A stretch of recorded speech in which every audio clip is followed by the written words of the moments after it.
இப்ப வந்து பல்வேறு விமர்சனங்கள் வருது. எப்படி பாக்குறீங்க விஜய் மீது? விமர்சனம் வரும்னா, ஏன்னா ஆட்சி அதிகாரத்துக்கு கூட வராதவரை பார்த்து புது பழைய கட்சிகள்லாம் வந்து ரொம்ப அச்சப்படுது. ஏன்னா புதுசாக ஒருத்தர் வந்து ஆட்சியை கவுத்துருவாங்கிற ஒரு பயம் வருது அவங்களுக்கு. நான் என்ன கேட்குறேன்னா, ஆட்சி அதிகாரத்தில் வராதவரை பார்த்து கேள்வி கேட்குறக்கு ஆட்சி அதிகாரத்தில் இருக்கிறவங்ககிட்ட கேள்வி கேட்கலாம்ல. பாரு, நீட் தேர்வுக்கு ரகசியம் இருக்குன்னு சொன்னாங்க, ஏமாற்றிட்டாங்க. விவசாய கடன் ரத்துன்னு சொன்னாங்க, அல்வா கொடுத்தாங்க.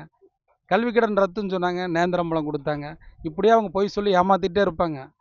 ஆனால் வந்து அதுக்கான முடிவுரை தான் நம்ம தமிழக வெற்றி கழகம்.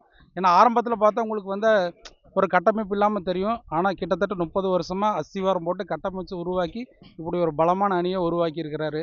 அது அவங்களுக்கு புரியல. 26ல் அதோட வளர்ச்சி என்னன்னு தெரியும் உங்களுக்கு. அதான் நானும் கேட்கணும்னு நினைச்சேன். திருமாவளவன் அவர்கள் வந்து அடித்தளமே இல்ல, எப்படி ஆட்சி அமைப்பாங்கன்னு சொல்றாங்க.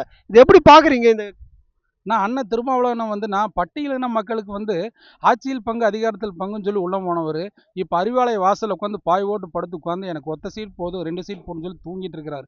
நாங்கள் அப்படி இல்லை, மக்களுக்கு சேவை பண்ணுறதுக்கு முதல்வராகணும் ஆசையோடு நாங்கள் வந்திருக்கிறோம். அந்த முதல்வர் பணிக்கு உண்டான வேலைகள் நடந்துட்டு இருக்குது.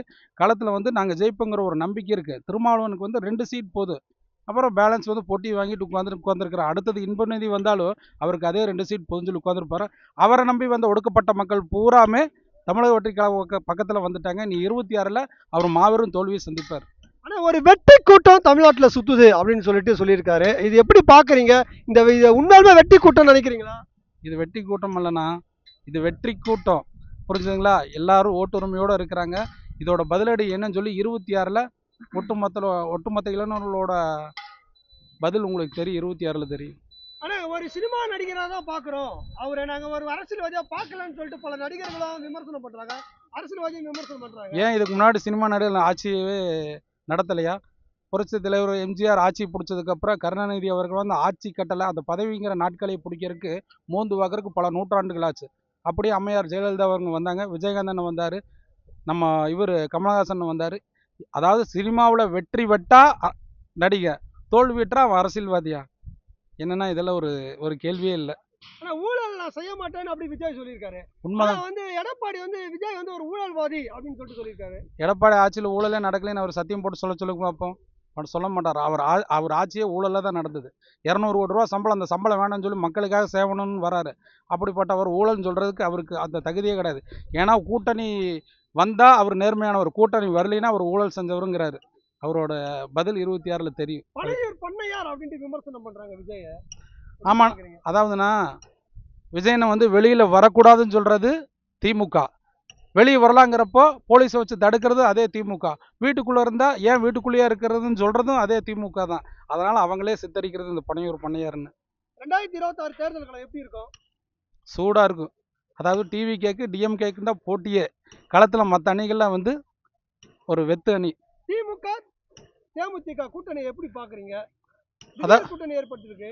பொட்டிக்கு பலம். அந்த பொட்டிக்காக வந்து கூட்டணி சேர்ந்துட்டாங்க. எந்த கட்சி எதிர்த்து விஜயகாந்தனை வந்து கட்சி தொடங்கினாரோ அதே கட்சி கூட சரண் அடைஞ்சிட்டாங்க. ஒரு ராஜ்யசபா சீட்டுக்கு ஒரு சின்ன பொட்டிக்காக அந்த அணி வந்து கேவலமாக சேர்ந்துருக்குது.